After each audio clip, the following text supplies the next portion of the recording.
Well, ladies and gentlemen, we have now come to the third installment of our series on the strange and mysterious story of Sophia. And if my initial intentions hold, this should be in some ways the most strange and the most controversial of any of the series. So you better prepare yourself for that. In any event, we have led up to this story of Sophia itself as represented in the Gnostic scriptures, in many of the Gnostic scriptures, as a transcendental celestial being that was ensconced in the high aeons. And while there had probably owing to some misapprehension or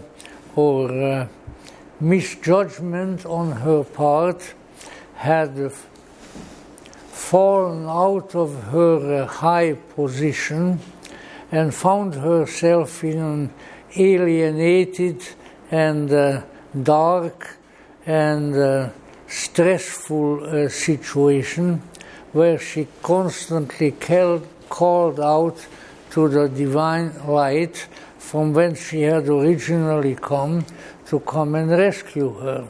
And since I have in my book on Gnosticism, I have a number of those quotations. I thought I'll read them to you, but these are direct translations from the Coptic, from the Sahidic Coptic, prepared before the turn of the century by G.R.S. Mead, the great translator and great theosophist who was the last personal secretary of Madame Blavatsky and who gave the eulogy prior to her obsequies in England after her death. So they are good translations. I have submitted some of these materials from various books to what were a few years ago the current big authorities on Gnosticism on these languages, among them Dr. Robinson of Claremont and others, and they all felt that Mead's translations were really sublime. So I'll just read you a few of these little poetic passages which Sophia utters while she is being buffeted around in space, looking for her original habitat. Receive me, O light, from the lion-faced... Oh, for you, my eyes are... Rescue me, O light, from the lion-faced power and from the emanations of divine arrogance. For it is thou, O light, in whose light I have believed, and I have trusted to thy light from the first. It is thou who shalt save me. Now then, O light, leave me not in the chaos. Do not abandon me, O light, for they have desired my power, saying to one another all at once, the light has forsaken her. Seize her, and let us take away all the light in her. So she is obviously aware of inimical powers and influences among which she finds himself, and she is seeking relief from their attacks. So it is. Let me see where is tomorrow. There are a number of these that we are quoting here. O light, I shall disclose how thou hast saved me and how thy wonders have taken place even in the human race. This is, of course, a later one of the. For some strange reason, these poems have been called repentances, which is not a very fortunate way of denominating them. Thou hast smashed the high gates of darkness, together with the mighty bolts of chaos, and they have come up through the gates of the chaos. These are all quotations from the Pistis Sophia. I have been rescued in the chaos and loosed from the bonds of darkness. I have come to thee, O light, for thou hast become light on every side of me. And the emanations of the arrogant one, which opposed me, thou hast hindered with thy light. Now hast thou covered me with the light of the stream, and hast purified in me all evil matters. I have become encouraged by thy light, and have shone in thy great power, for it is thou who savest always. The light has become a savior for me, and has changed for me my darkness into light. He has rent the chaos that surrounded me and girded me with light. All powers that are in me sing in the name of his holy mystery, which has filled thee with refined light.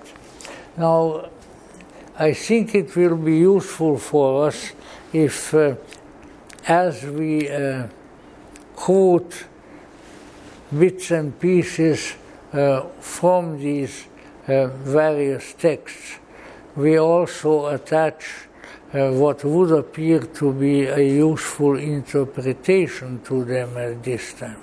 You notice the references and they are many, just in these few poems or repentances to chaos. And what she is trying to get away is not just darkness, but a chaos. And as she addresses the light, which is a clarifying and a purifying influence, she becomes free of the chaos. Now, here I need to digress a little bit and indicate that it is my belief and custom based upon it to engage, at least to some extent, in an interpretation of myth, of legend, and particularly of mythological statements, in a way which may make them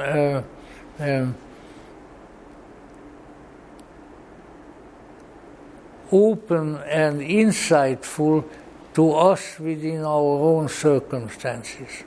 In other words, in any good mythic account, whether we take the myths of Homer from Greece, or the myths of the ancient Egyptians, or in this case of the Gnostics, there is more than one way of observing them and making them useful for ourselves.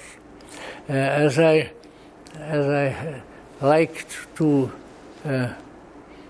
say in my school days when I was teaching, that these stories, these myths, are not his story, but our story.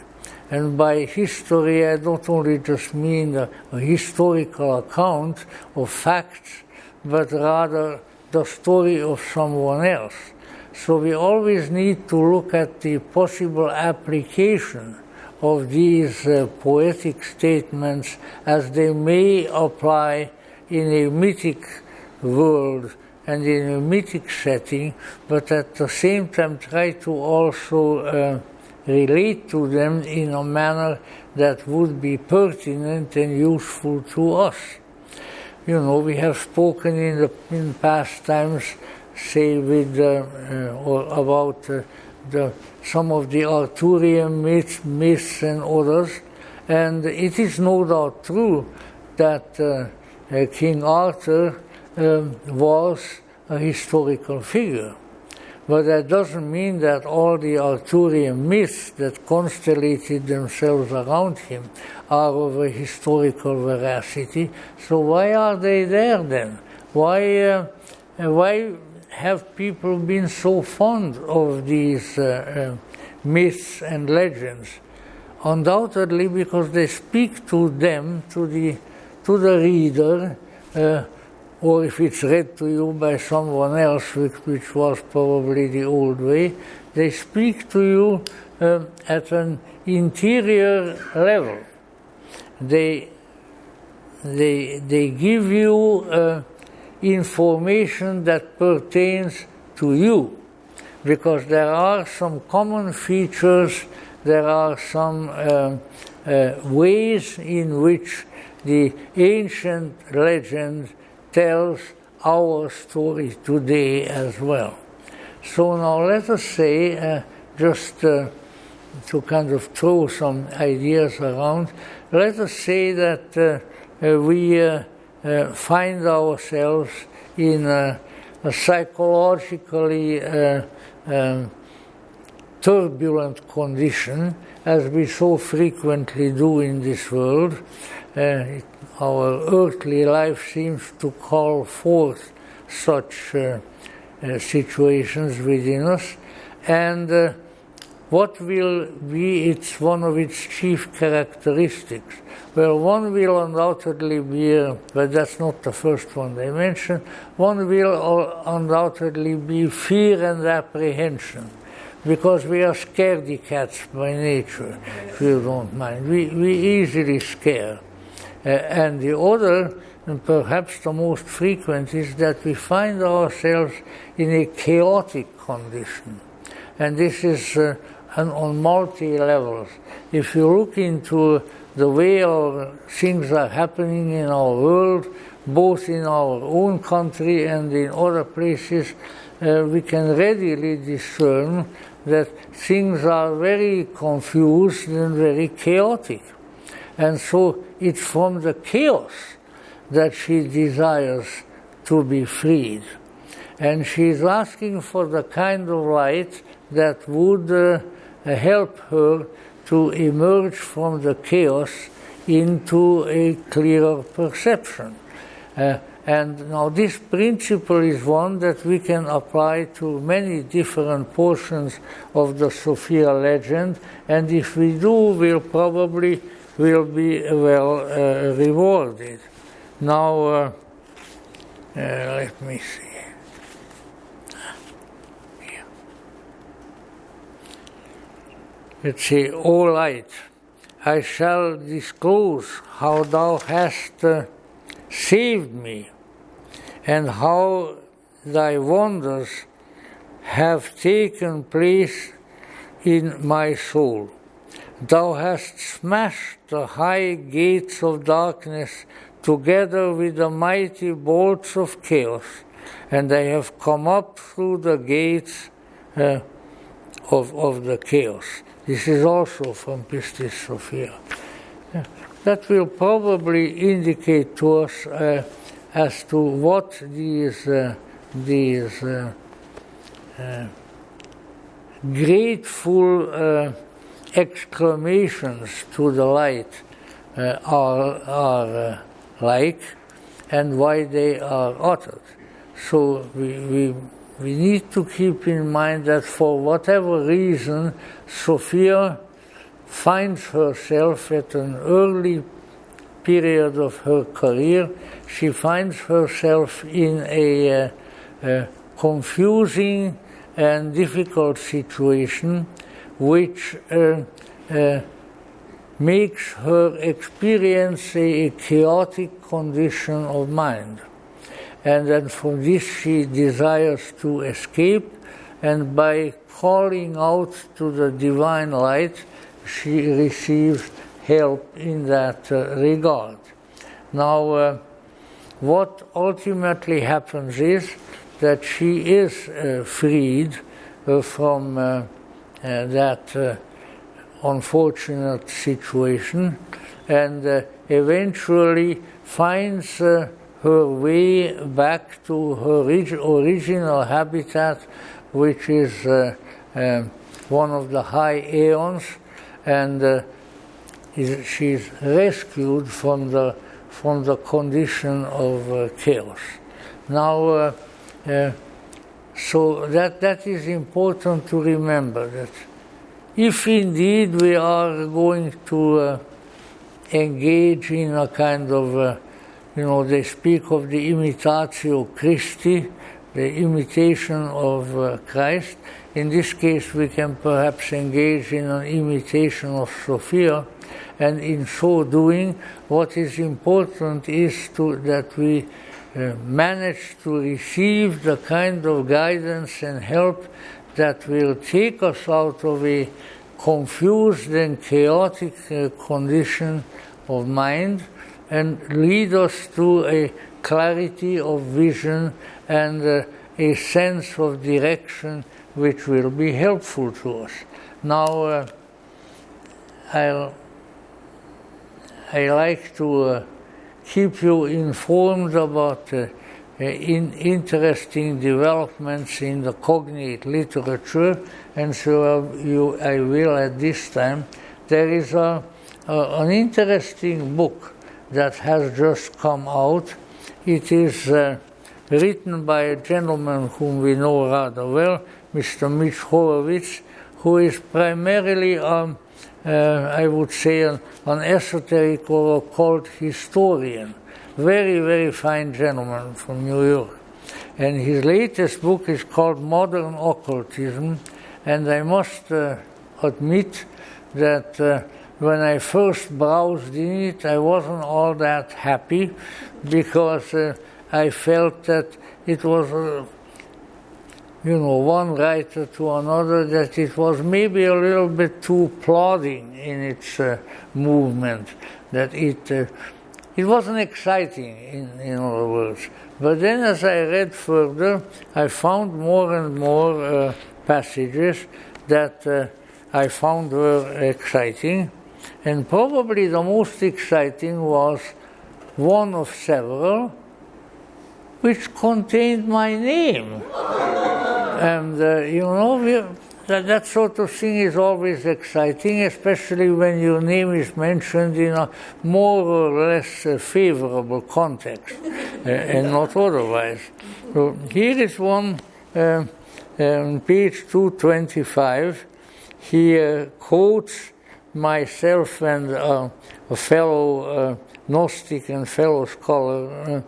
He writes, this is for several years prior to 1913, right scholars of Gnosticism, Lance S. Owens and Stephan A. Hoeller. Well, all right, thank you, Mitch.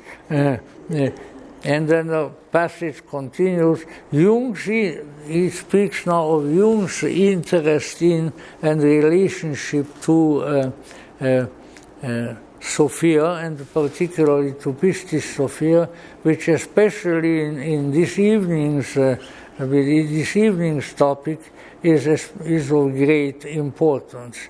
So he says, Jung's interest had focused on the evidence he saw in myths, dreams, fantasies, and psychotic conditions of an autonomous myth, making function inherently underlying human consciousness.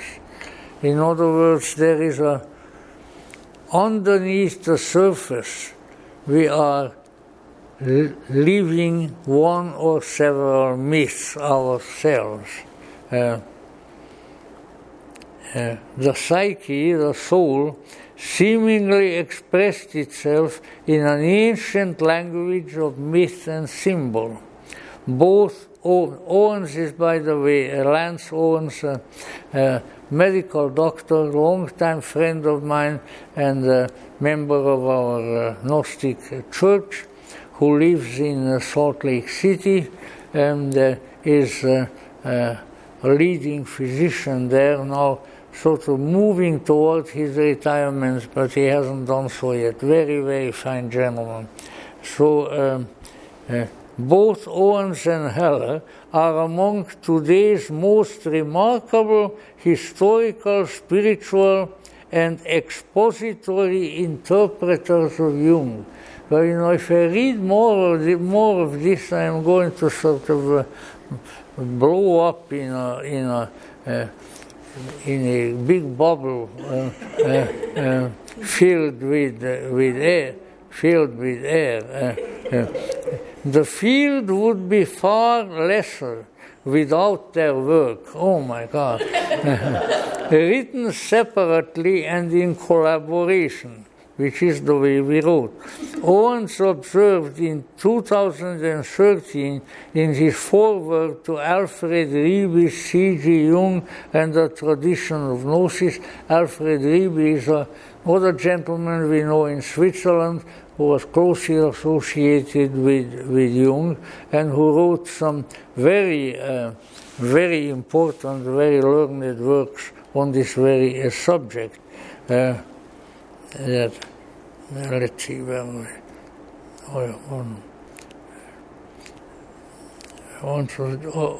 in 1913, his foreword to Alfred Riebe's book, the publication in 1982 of Stephan A. Hoeller's landmark study, The Gnostic Jung and the Seven Sermons to the Dead.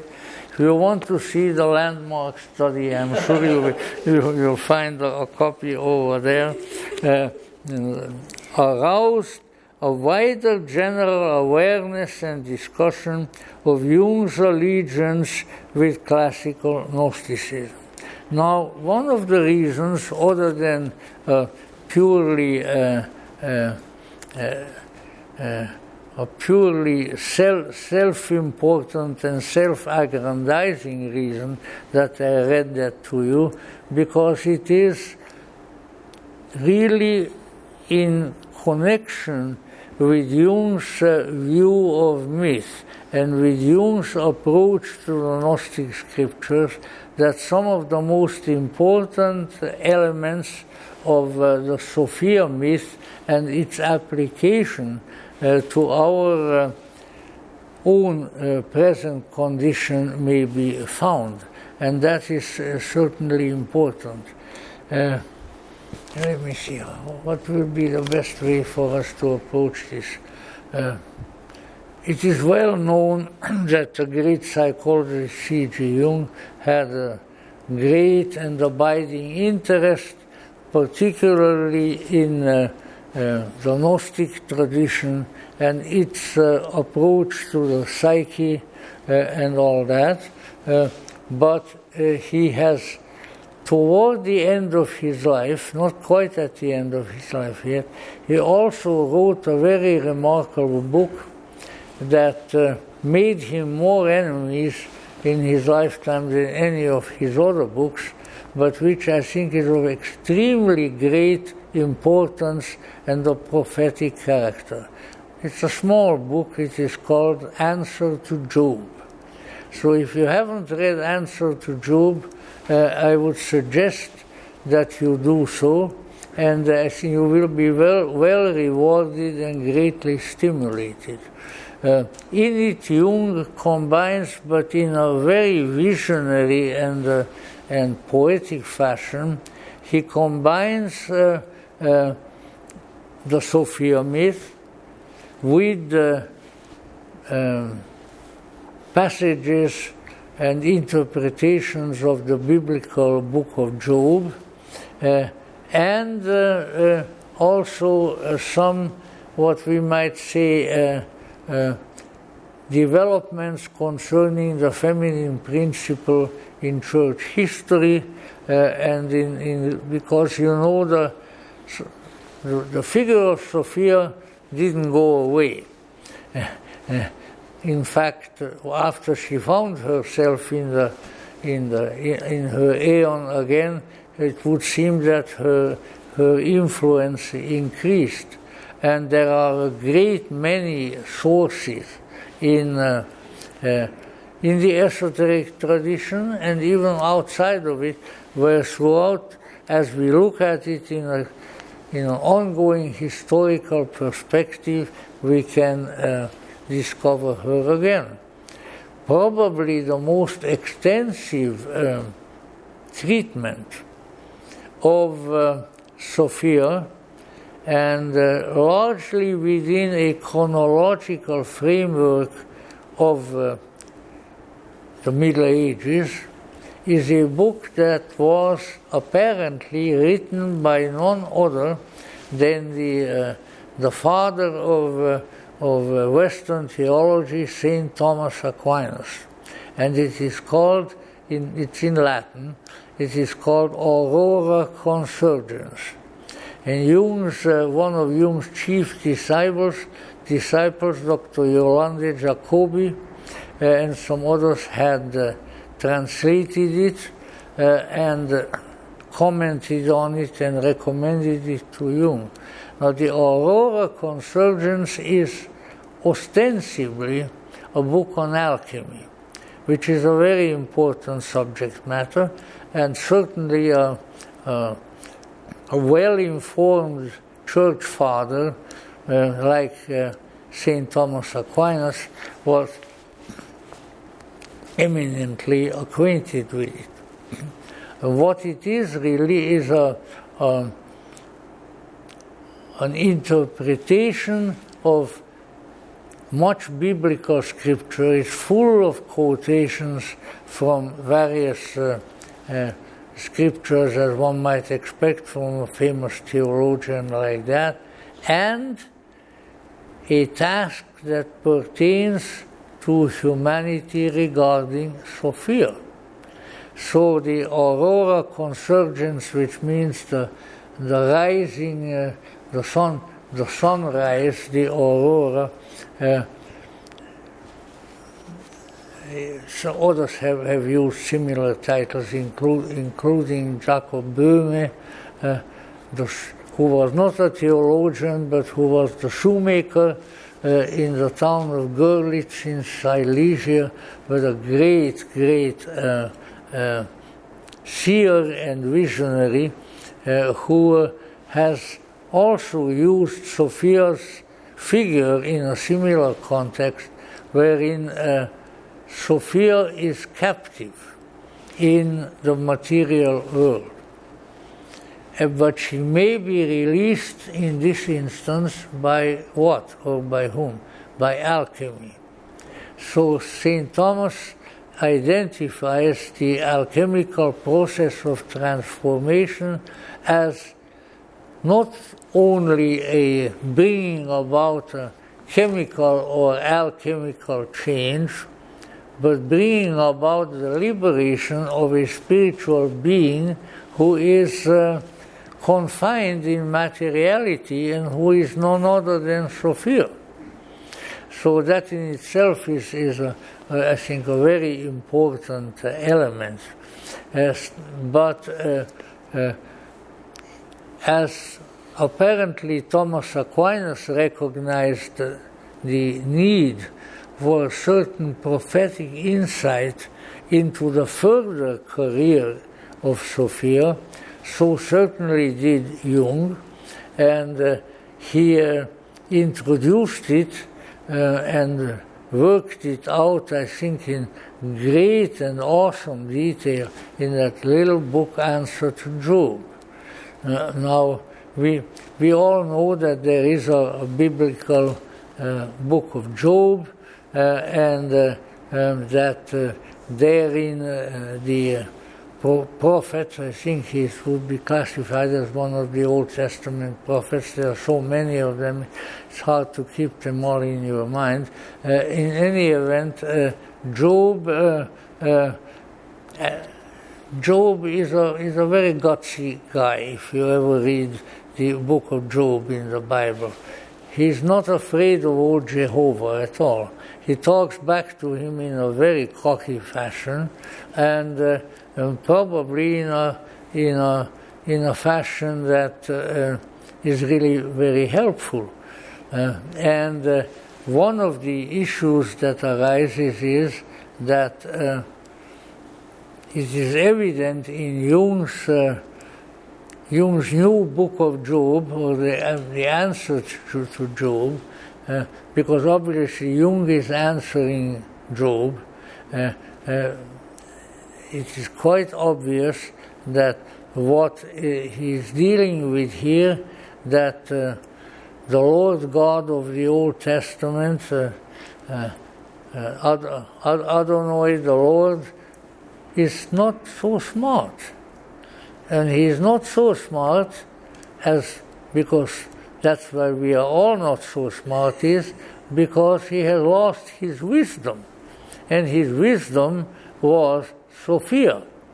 And therefore, what would be very desirable, and what Jung is trying to sort of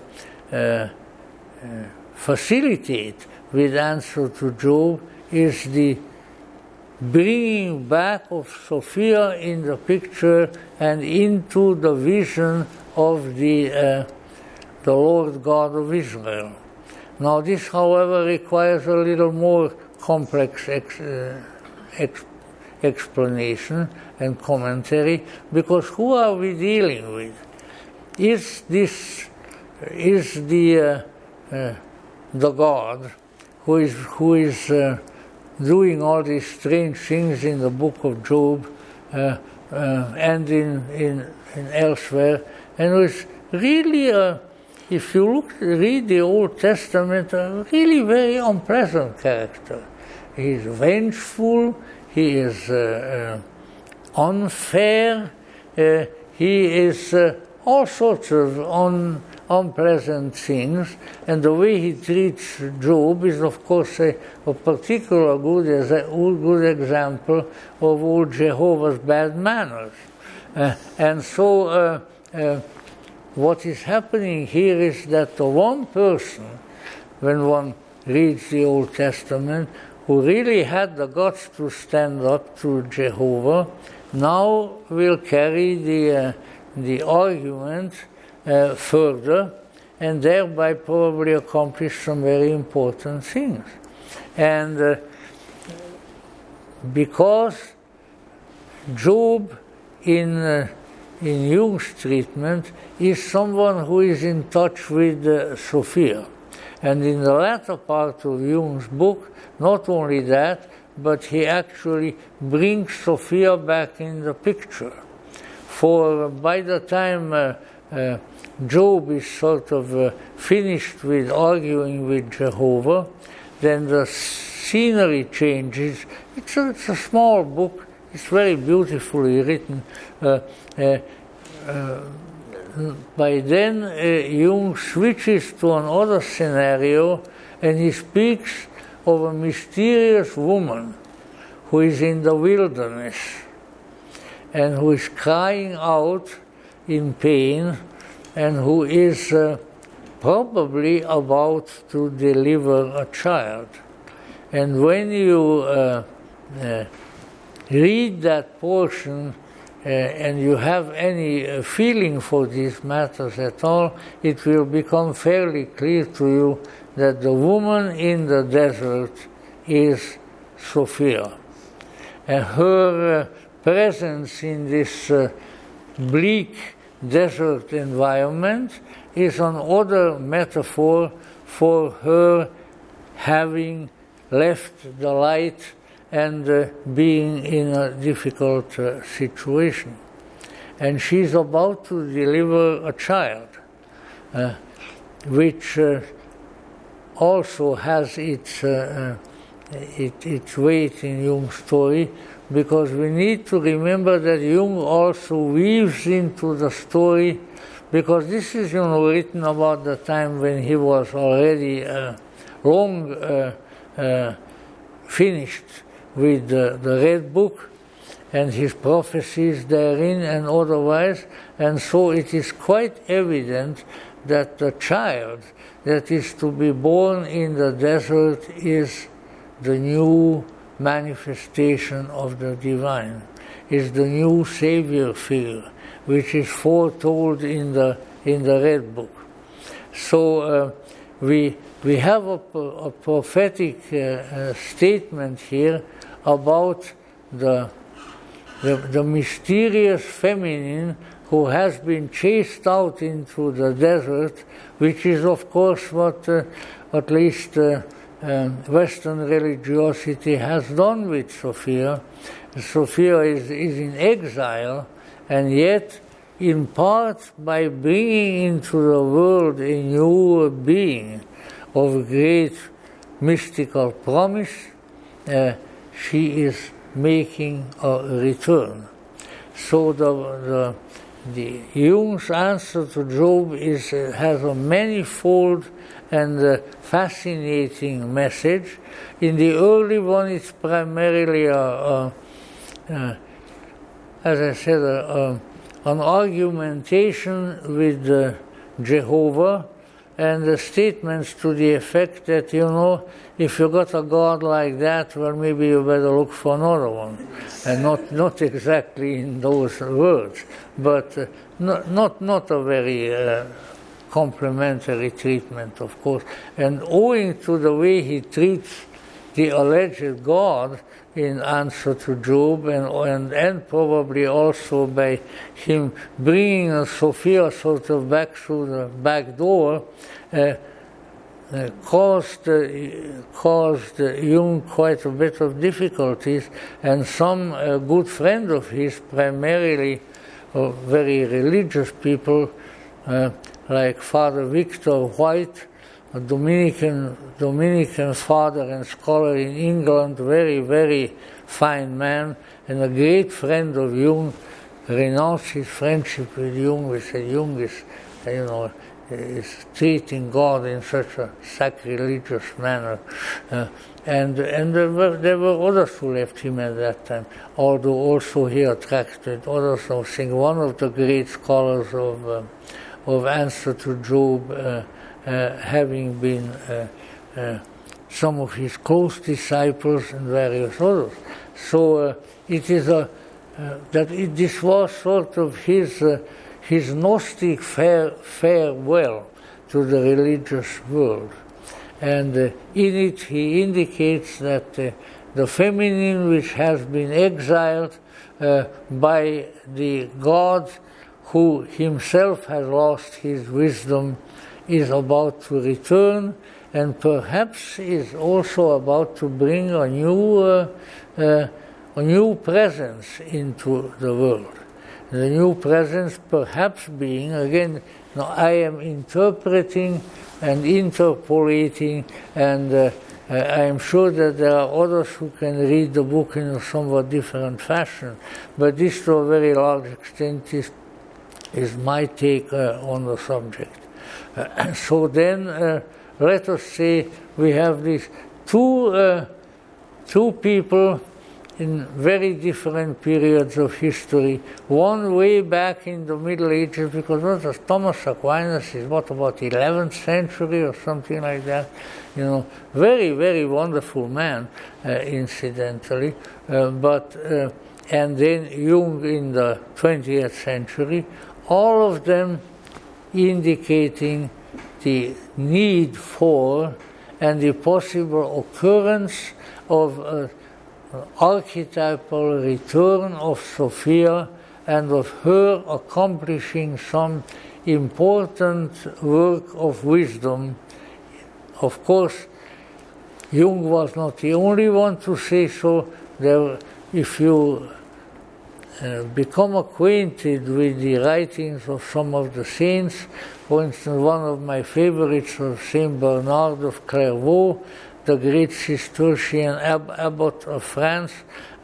Saint Bernard wrote one of his chief treatises also about the Shulamite, the beautiful Shulamite in the wisdom literature, and then on the book of the wisdom itself, saying that this fabulous celestial woman is about to manifest, is about to come back into the world. So there were, and I mean, both St. Thomas Aquinas and St. Bernard of Clairvaux are declared fathers, church fathers. There is a custom in the Roman Catholic Church that if a figure in the church history achieves a particular great status and does a very, very important work of contribution to the thought of the church, then he is declared a father of the church. That's different from being called a father in any other context. And both Thomas Aquinas and St. Bernard are fathers of the church. By now there are about 5 women also who I guess they're still called fathers. What the heck? See, they did away with the distinction of genders much earlier than the secular authority. But it is, and it's interesting to note, for instance, well, it was always known that Thomas Aquinas was, in addition to all of his other great talents, and in addition to having written which still is the normative book on the theology of Western Christendom, the Summa Theologica. I had to study it, and let me tell you, to try to study a huge book in 11th century Latin is a big punishment. But what St. Thomas had really done was that at the command of the Pope, he had created a framework for Christian theology that was very largely based on what? On Aristotle. Up to that time, the big boy whom everybody looked out to in the Christian church was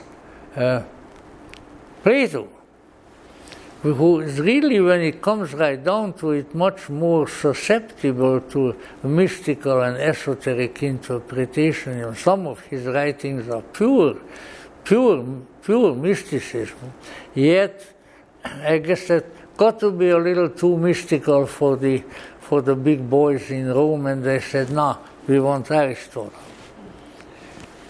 Well, I'm jumping around, and you have to indulge me for it, but something came to my mind which is of contemporary interest, and that is this. The big hullabaloo at the present time about abortion, for instance, hangs on this to some extent. St. Thomas with Aquinas, with a great deal of difficulty in doing violence to his own indications, wrestled with that subject. But you know what Aristotle said about that particular medical procedure? He said that don't worry about it, because the child receives its soul when it takes the first breath after it's born. Now this is Aristotle, and Plato said similar things. So when you went with the pronouncements of the ancients, they did not support many of the later statements, but Thomas Aquinas did only said, well, we may have different views, but those are, if we are going with Aristotle, then we should accept that. So, and I really don't have very firm opinions on that subject. It's a very complicated one, but it's important to know that Thomas Aquinas, the sainted Count of Roccasecca, because that's the family from which he came, in the Apennine Mountains, had held up Aristotle on that issue also. So let us say what we have, however, in answer to Job is once again very much like in the Red Book, except the Red Book was hidden away. Answer to Job was published right away and was hailed by some people like Erich Neumann, who you would have seen would have been one of the first ones to get angry about it, because Erich Neumann was Jewish, and with a considerable regard for his Jewish faith and for his Jewish background. And still he said that, yeah, Jung was right, that the way the Lord God comes off in the Old Testament, he is without wisdom, and something has to be done about it. And others. Of course, Yolande Jacobi was the big helper of Jung, who also brought it in. In any event, so what we have now is that if we try to trace the legend, the myth of Sophia, all right, Sophia gets back to her own aeon, and one of the beings aiding her in that return is Christ, who is also called her twin aeon. So there is the savior figures, the masculine and the feminine savior figures, especially in Gnostic and Gnosticizing lore, are pretty close together. Now then, what we have is that Sophia then doesn't go away, of course. And let us say, what is taking place now is that she is involved in the coming of the messenger, who is Jesus, and then in mysterious and oblique ways, she seems to be, how should one put it? She is accompanying, in spirit form primarily, accompanying the new messenger Jesus, so that there are several women there, one of course being the Blessed Virgin Mary, the Lord's mother, but the other one being sort of, you might say, his spiritual mother, who is Sophia, the wisdom. So these are important issues, but as Jung engages in his prediction, he is also indicating that this wisdom, the wisdom that the God lost, the return of that wisdom will involve the spiritual changes in the world, and that some of these spiritual changes will be guided and inspired by Sophia. And that's why you find, of course, I am theorizing here, and I'm sure that there are many people, especially theologians, who would disagree with, but then it's the job of theologians to disagree with people like us. I knew some very astute and very fine theologians, however, like a Hungarian professor friend of mine who didn't disagree at all. But let us say when you look at the New Testament, you will find, except in the product of the unwisdom of the Protestants, because there have been very important portions of the Bible that have been taken out and things like that, except in some of the very, very Protestant kind of round-head Bibles, you find what is called the Book of the Wisdom. The Book of the Wisdom is all written in the first person, but in the feminine gender, and contains such books as Ecclesiasticus, the Book of the Wisdom of Solomon, and some others. And they all speak in a very firm way about herself, who is making this revelation, and how indicating that she was with the high Godhead from the beginning. She was at his right hand. She was there at the time of creation. In other words, she establishes that she is really a very important personage, so don't put her down, which I think is very helpful. Interestingly enough, the wisdom literature was retained by the Roman Catholic Church and by the Eastern Orthodox churches to the present day. It's the Protestants who threw it out. Heaven knows why, but they did. So let us say there was a kind of a recovery of the Sophianic figure. And then it found its way into alchemy, as ancient before. And some mystics like Jacob Böhme wrote about her, and so on, who incidentally is also one of the most fascinating figures. He was already after the time of the Reformation, but he writes about Sophia. One of his famous chefs-d'œuvre is a book called Aurora die Morgenröte in German, Aurora, the sunrise. And what it indicates there is that the esoteric tradition, the mystical and Gnostic tradition, he mentions the word gnosis both in Latin and in Greek, is recovering and about to return. So a very, very interesting individual. Probably one of the best short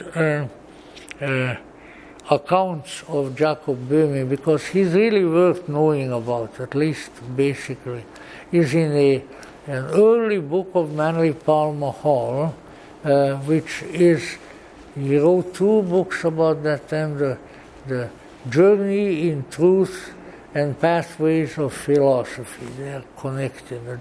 The first book is about the ancient philosophers mostly, and the second one later. And I think in the second book, in Pathways of Philosophy, Jacob Böhme is described early, and how he also predicts how the suppressed and the lost Sophia figure would, so to say, make a comeback, and how important this would be for Christendom. Now, Böhme's influence was quite great and lasted several centuries. He was a great seer who earned his living as a shoemaker. So, you know, all people have been in all kinds of professions and ways of life, and still had an access to the deeper wisdom.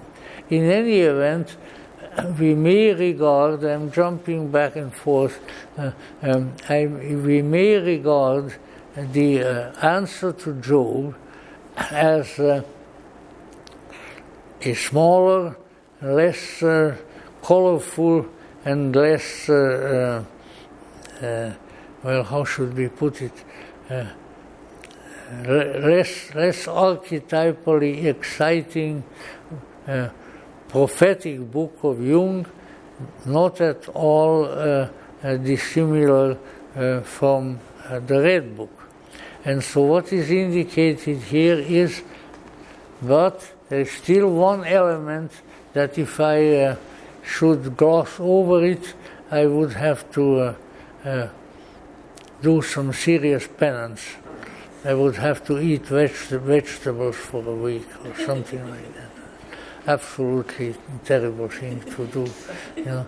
But what that was is that he indicates that in his dialogues with God, Job instructs God.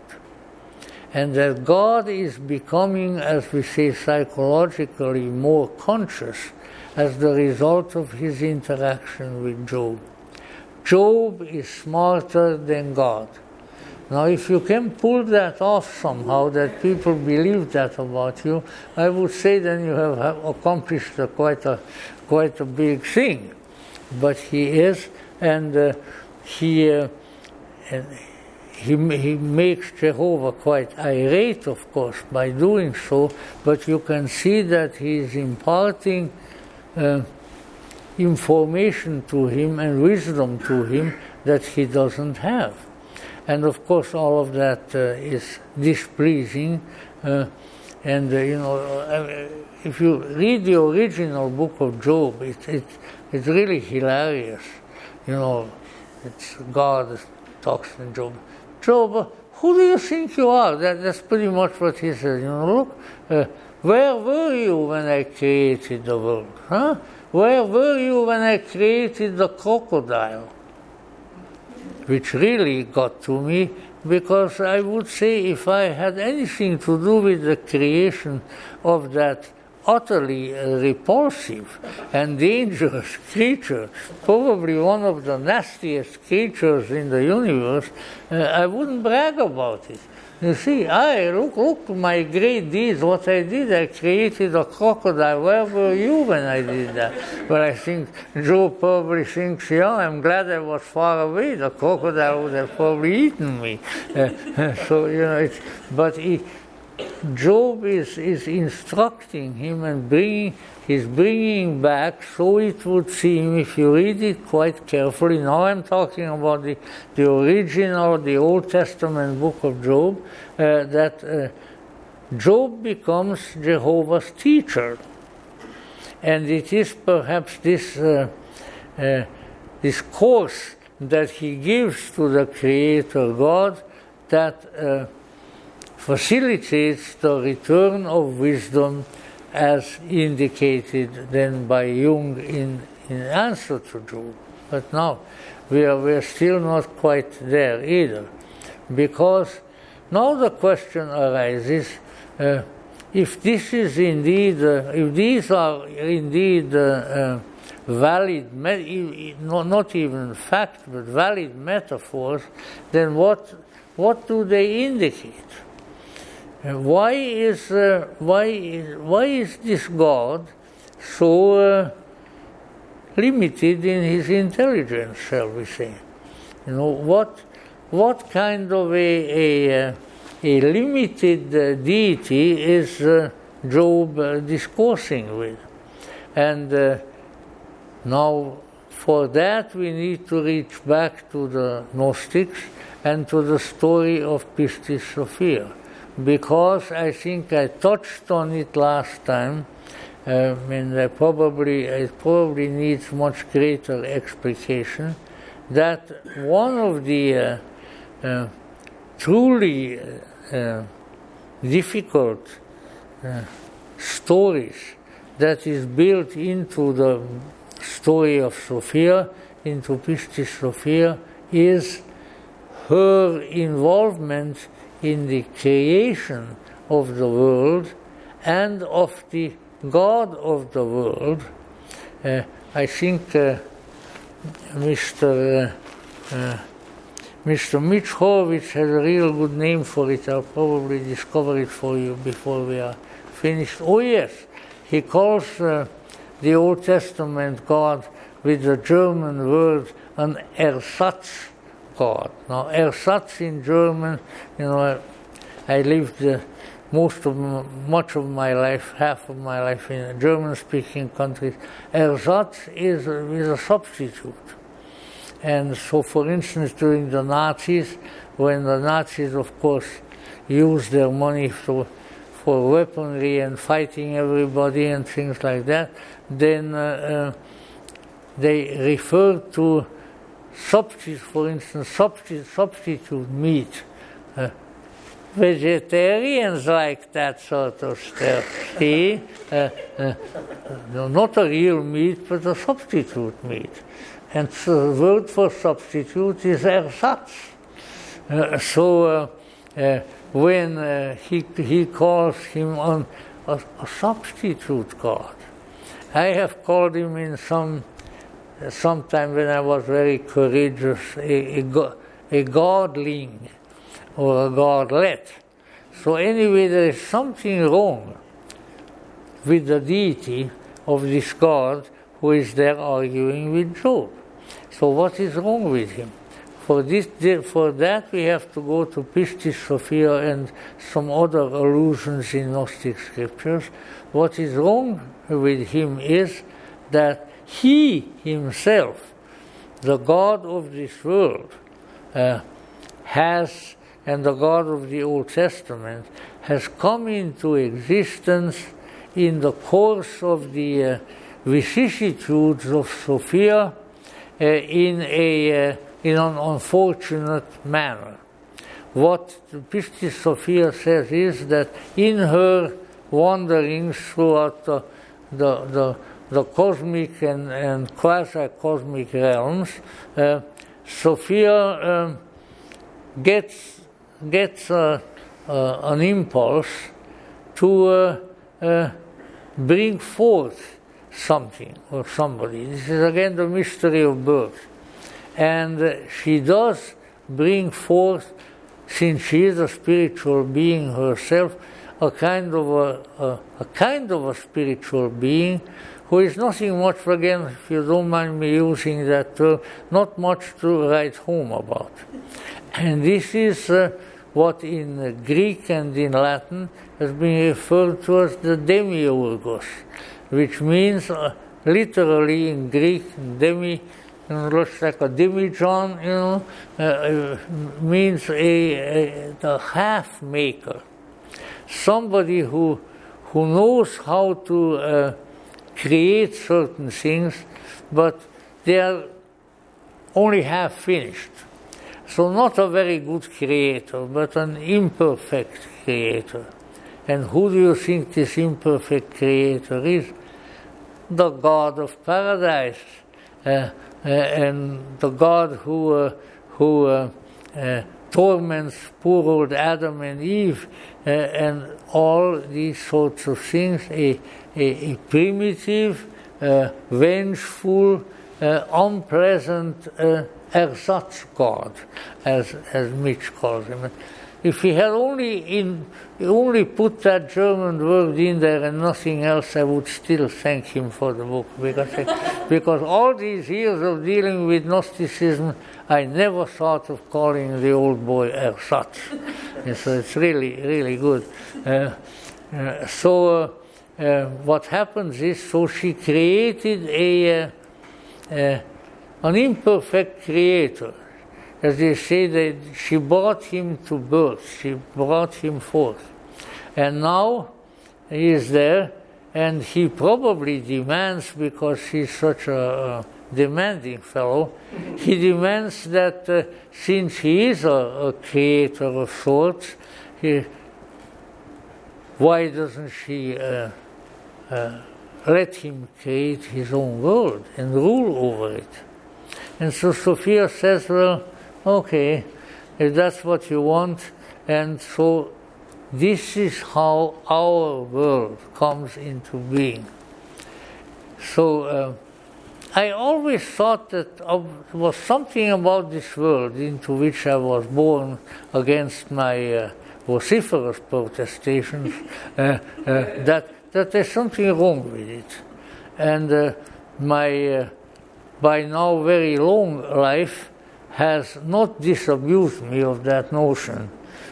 I think there is a heck of a lot wrong with it. And so what is happening here, that a whole cosmos is created by an ersatz deity, and on it also a humanity grows, which is the crown of the creation, because it's it's composed of sort of the most inventive and the smartest of the species that are there. And all of this was, if not exactly a mistake, but as the result of the difficulties of Sophia, and redounded somewhat to her regret.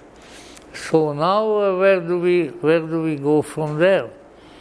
This means then that the majority of the difficulties that we as humans, and perhaps other creatures as well, suffer in this world, and the indignities that we suffer, and the sicknesses, and the wars, and everything else, well, it's part of the package that came forth from distressed Sophia, and therefore is not very helpful.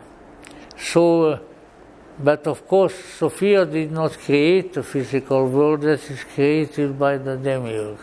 So now what she has out in cosmos, she has a world with all the stuff that we find in our world, all the plants and all the birds and all the fish and all the animals, and Sophia looks at it and says, well, those are my words. Oh gee whiz, what did I do? Why did I create this ersatz God? All of this really didn't need to happen. So there is a definite tone of regret in her words in the Pistis Sophia, but she can't really do anything about it any longer. Now, why do I bring up all of this? It seems like a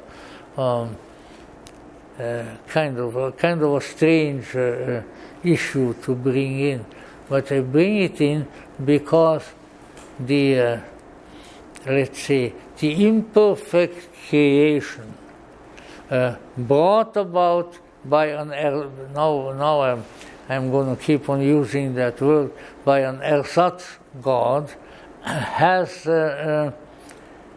created an ongoing problem. And Sophia knows that, and she even creates then a special place that is close to our Earth psychically.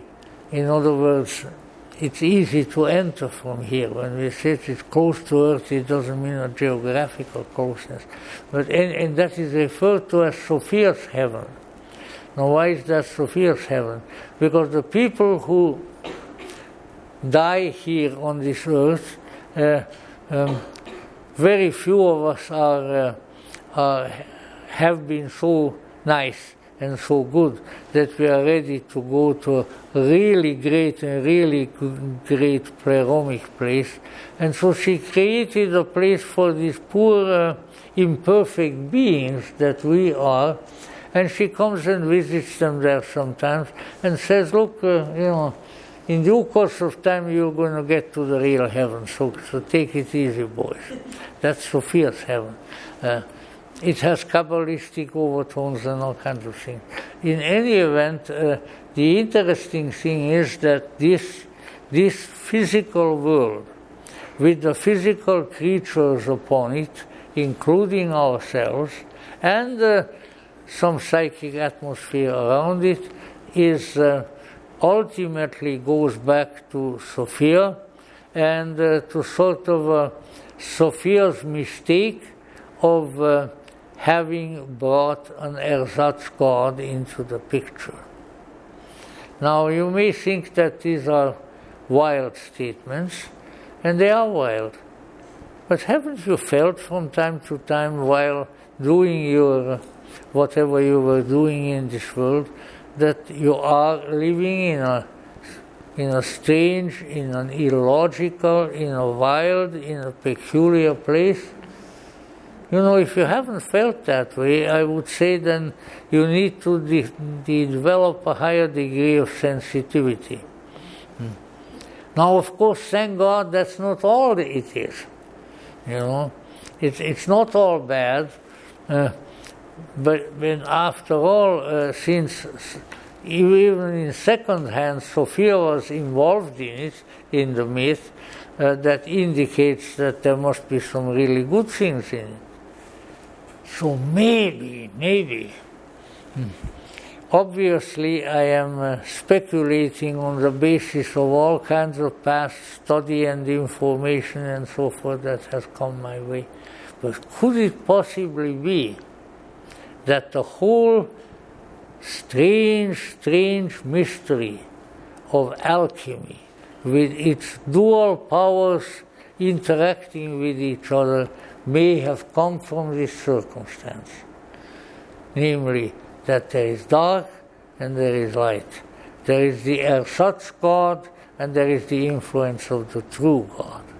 And there is, as we will see probably next time, there is the human mother of God, which is her solemn titles, particularly in Orthodoxy, Theotokos in Greek, or the Virgin Mary and Sophia. See, it takes two to tango, as the old saying has it. So that this duality, the duality that runs all through this world, is the result of the two powers that were involved in its formation and continue to be involved in its management. Now, once again, I am not a prophet, not even to the great extent, certainly not to the great extent that Carl Jung was or so forth, but this sounds to me like a very reasonable explanation. And when we look into the alchemical literature itself, or in the kind of combination of religious and alchemical literature like the Aurora Consurgence, I think we can see that this strange duality, which in itself is trying to produce something better. In alchemy, it is trying to produce the stone of the philosophers.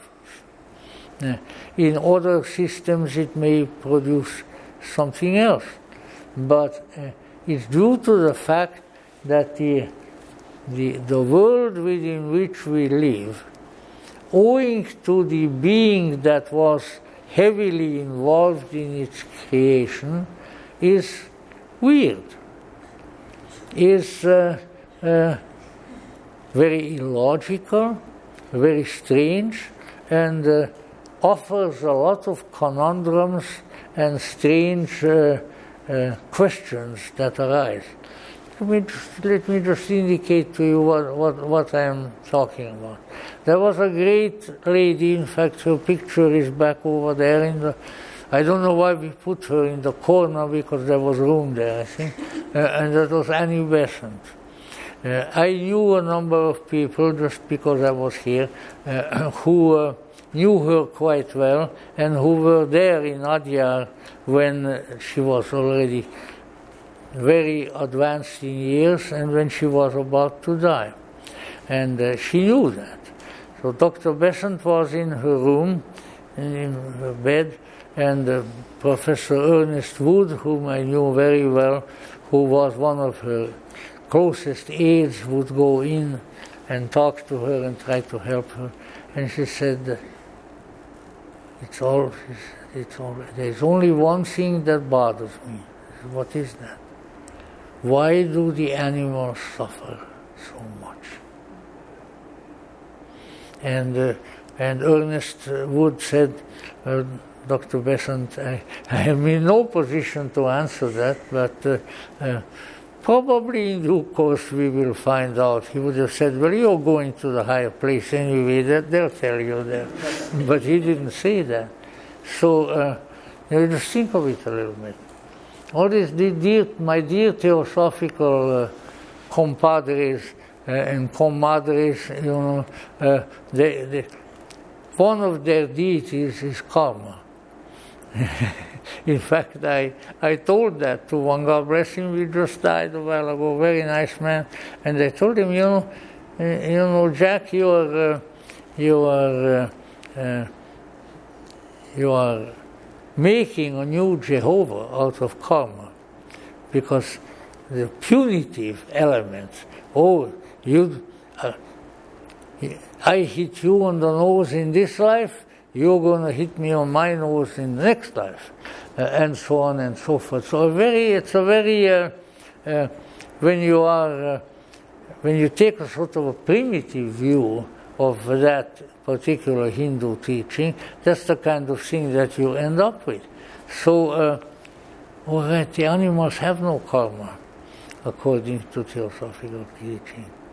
You know, if a rattlesnake bites you on your walk up in the hills, he's not going to experience a karma. There's not going to be another rattlesnake biting him the following week. So, you know, but this was, certain teachings have been universalized excessively, and I think that is one. So we need to keep in mind, so this was the one great question that the great theosophist, great and wonderful woman, the greatest female orator of the century, of that century and so forth, she couldn't find a satisfactory answer to. Why do the animals suffer so? Well, if I had been around there, you know, and I never went to India, not even later, although I was invited several times. Yeah. But what I would have said is, why? Because so much of this world is the creation of the Einsatz God. Dr. Besant, how about the Einsatz God? That will explain it all, and you don't have to worry about karma. But of course I was nowhere around it. If I had been around, I was much more educated to be a polite fellow than to talk like that to an old lady on her deathbed. But in any event, so these are, if you look, what a wonderful universe, the sun and the moon and the stars and the Russian missiles all up in outer space, you know, how wonderful. But there's another Ersatz God. He sits in the Kremlin, not Kremlin, by the way, the Russian word for it is Kremlin. He sits in the Kremlin in Moscow, and his name is Vladimir Putin. You know, we have all these Ersatz gods around, but that's why, because it's not all harmonious, as some of the Neoplatonists envisioned it. It's not all beautiful. It's not all good. It's a mixture. It's a mixture of good and bad, of light and dark, of wise and stupid, of all kinds of opposites. And you know what? We got to live with it. That's the bad part. If we didn't have to do that, it would be easier. But it's true.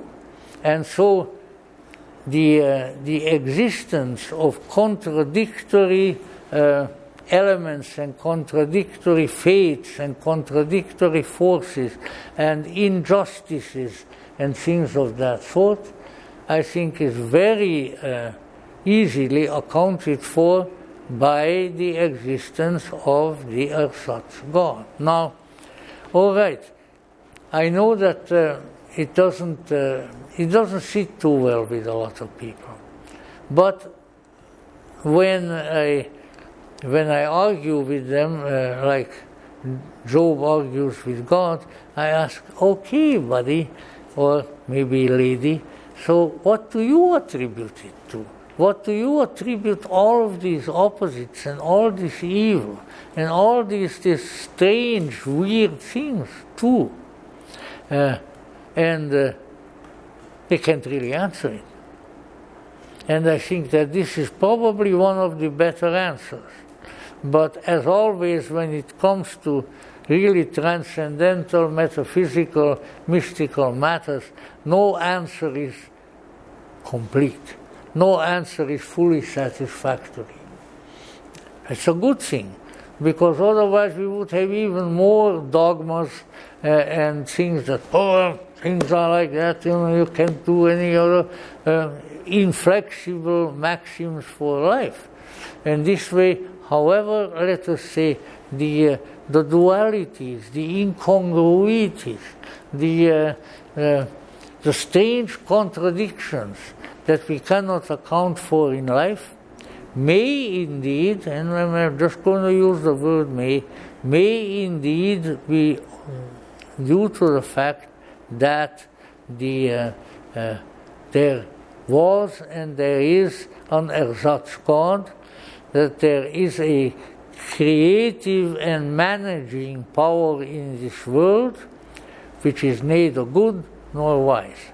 Now, it's not the only one, thank God. It's got its opposite numbers. And these are all interacting and slowly in an alchemical way going forward. Now, however, we are forgetting yet something else that we mentioned before. And that is this, that there is a way of the demiurge, the ersatz God, Yaldabaoth, as they called him, becoming wiser, that he can learn, which is a great thing. I wish of a lot of people I have met, I could say it about them, that they knew how to learn, they didn't learn. So let's say there is a possibility of this godling becoming wiser, becoming better, and who says so that this can be done, and he indicates even how it is being done, but the Gnostic prophet C.G. Jung. Because Jung says God is learning from Job. God is arguing with Job because Job is smarter than he is. And it's difficult to deny that. And as we go further, then we see in answer to Job that indeed something is happening. The further developments are possible. And these are in part by Job, the representative of humanity, Job and the ersatz God. So it would seem that the human spirit, the human soul, has within it certain potentials which can be developed, that deeply inside of us there is a seed of wisdom which the very God of this universe does not have. Now, go and denounce me, go down, I don't know, go down to the Archbishop, I don't know where he lives now, or to one of the ministers. But the issue being that there is a possibility of a favorable development, a favorable transformation of the deity, the godling, the ersatz God himself. But there is still a little bit of an issue. I hope I am not trying your patience too much. But this issue now is how can it be? How would it be possible that Job, as a representative of humanity, or humanity in general, can instruct the ersatz God? What does Job have that the ersatz God doesn't have? Maybe if we extend it a little bit and we all become a little bit Jobish, maybe we have something that the God of this world doesn't have. If so, what is it? What is it? My guess is as good as yours, but I'll still voice it. My guess is that what we have is an aspect of wisdom.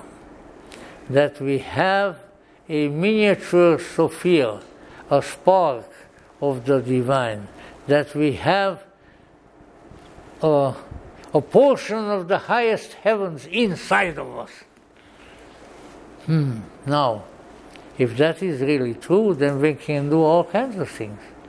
Then we can be like Job and tell him, now listen here, big boy, with your crocodile and everything. I can teach you some things. You need to wise up, old man or old God.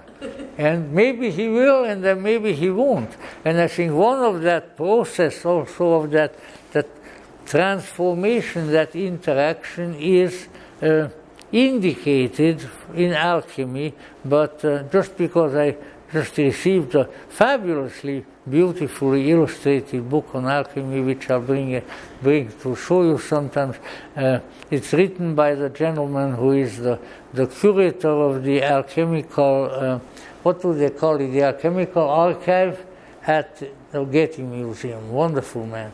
Anyway, beautiful stuff. So I'm a little bit full of alchemy. But let us say this is an important issue, an important element to consider. And so we have the possibility of the human, the Job, developing and ultimately coming to a point where he's really in a position to instruct the very ersatz God of this world. It's possible.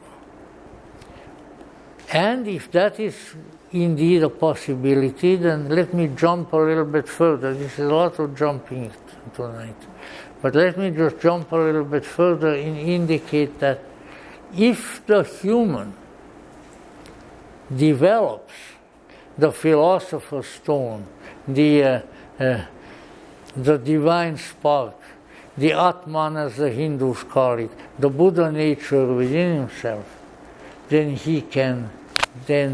he or she can justly be in a position to instruct the very gods themselves. That is the potential. That is what the esoteric tradition is all about. And for that matter, all religions should be about. And most religions do start that way, but then the way humans are, they fall under the influence of the ersatz God and various other things, and they forget about their main purpose. And yet that is the purpose. And that purpose involves the development of the human being wherein the human becomes no longer divided. And there are indications of that. There are statements to that effect in Gnostic scripture. And then they return once again in C.G. Jung. So what do we have there? That when the ineffable greatness begins to take hold, then we get, though perhaps still on earth, we get a supernatural being. And there have been supernatural beings in the world, and there have been great saints and all of that. And I admit perhaps even some of the theosophical masters, for that matter, although somewhere there I have my doubts. But there are beings in or out of a physical body in this world in whom that indwelling potential has come forth. The sacred lotus is flowering, and therefore they are really, you might say in bad English, they are really with it. This is what Jung called individuation. And how was individuation defined by Jung, for instance, is that a being that is seemingly split up that consists of autonomous complexes, comes together. No longer complex, but one being. Because in German, individuum, which is a word of Latin origin, but individuum means an indivisible unity. So when we have become an indivisible unity, under the guidance of the indwelling divinity, then it's all taken care of. And then we are mightier than the God of this world.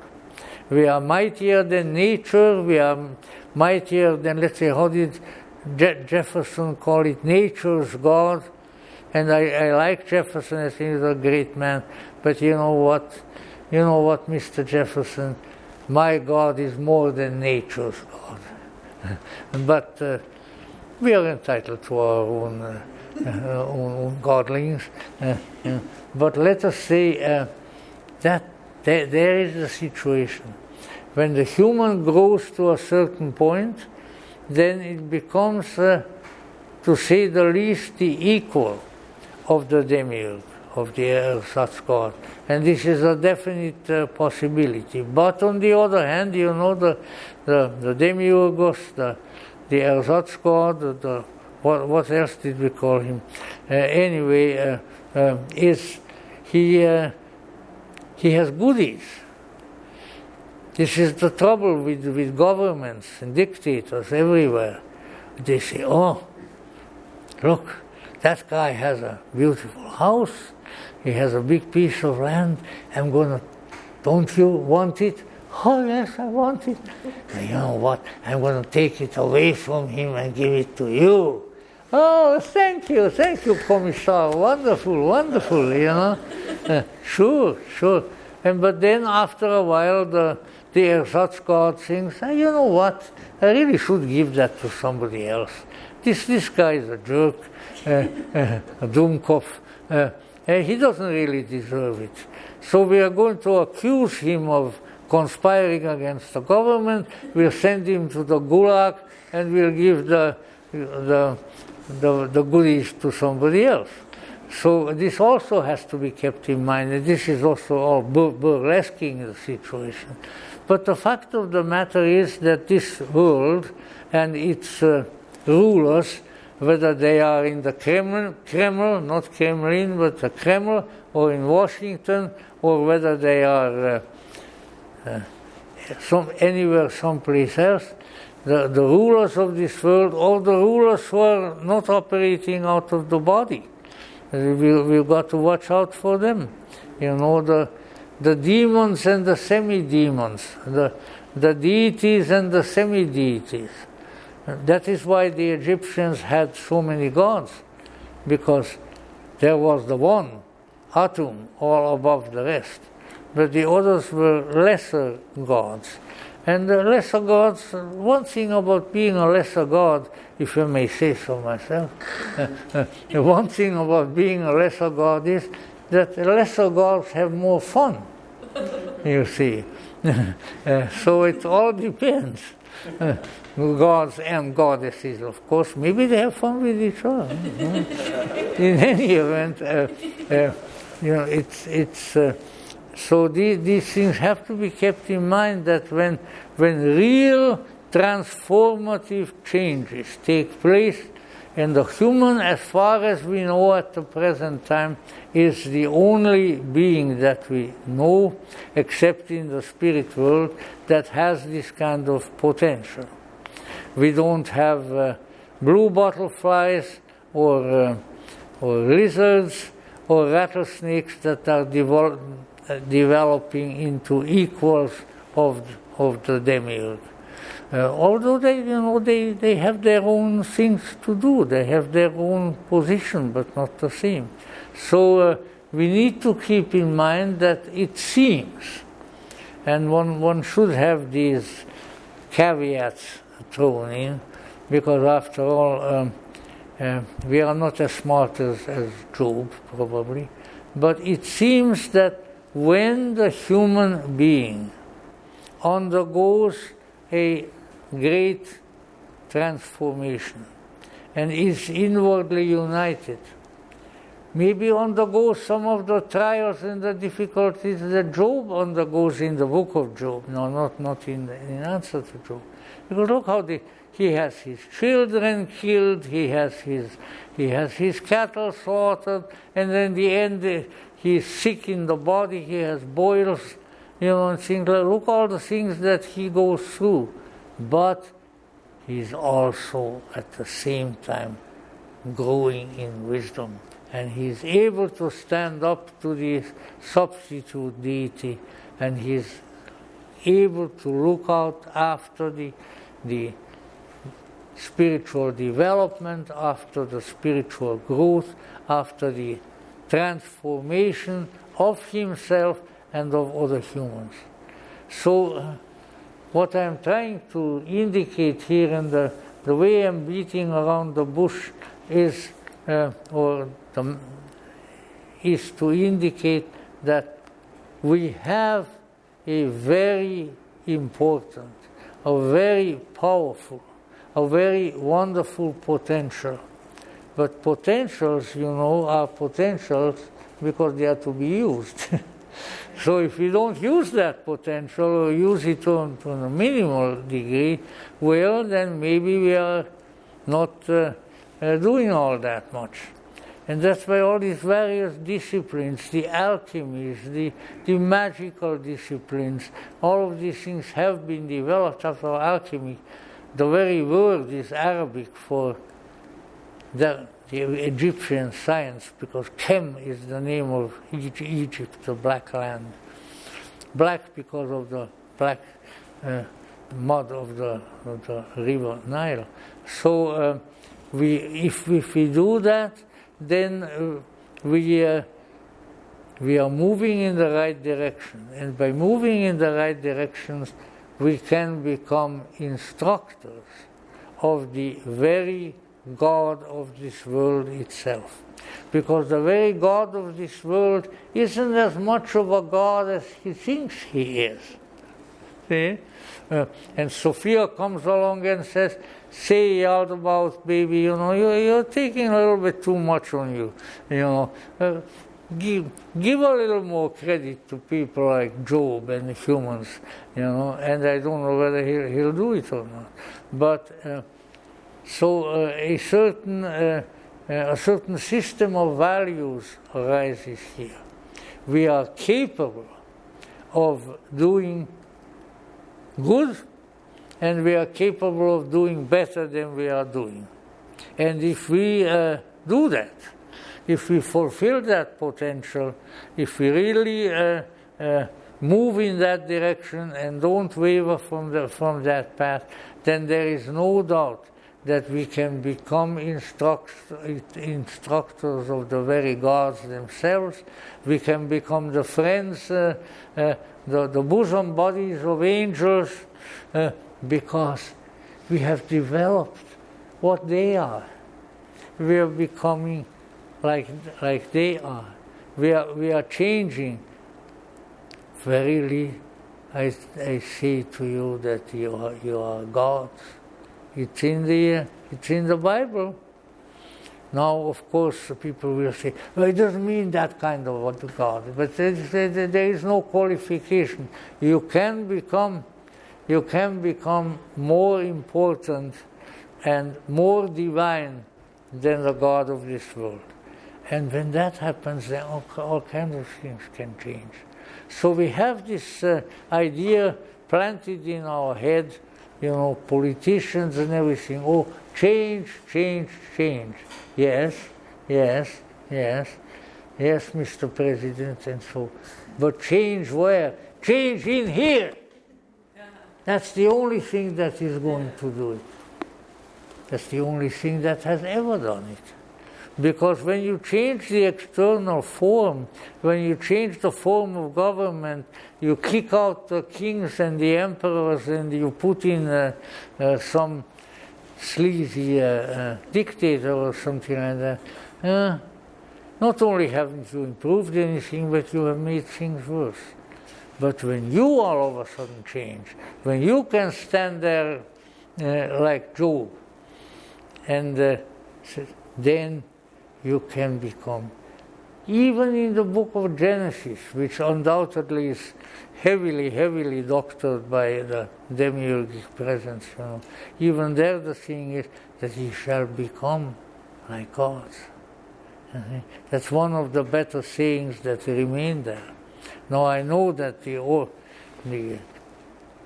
Orthodox would consider that a devilish promise, but it's not a devilish promise if it is understood properly, because in the Gnostic scriptures, in the books of Yehu, Bruce Codex, Jesus says to the disciples, "Know ye not that ye are all angels, all archangels, and all the great invisibles?" I mean, that is your potential. You are here for that, and not for the silly things that you are doing, and that you are in the process of doing. So this was a somewhat chaotic wandering around in the cosmos, somewhat like Sophia, moving around in the chaos. But I think that the chief keynotes are that we have within us a potential that the very deific directors of this world don't have. We have a very great potential. We are a great miracle and a great wonder, but we have to use it. We have to become aware of it and use it, not in pride and exalting our personalities, but by realizing that if indeed we move closer and closer to that potential, then we are accomplishing what we are here to do, and we will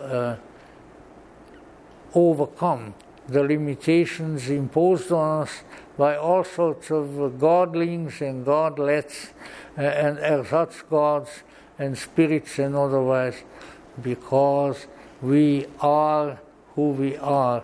We have come from the Father's house, whither we shall return.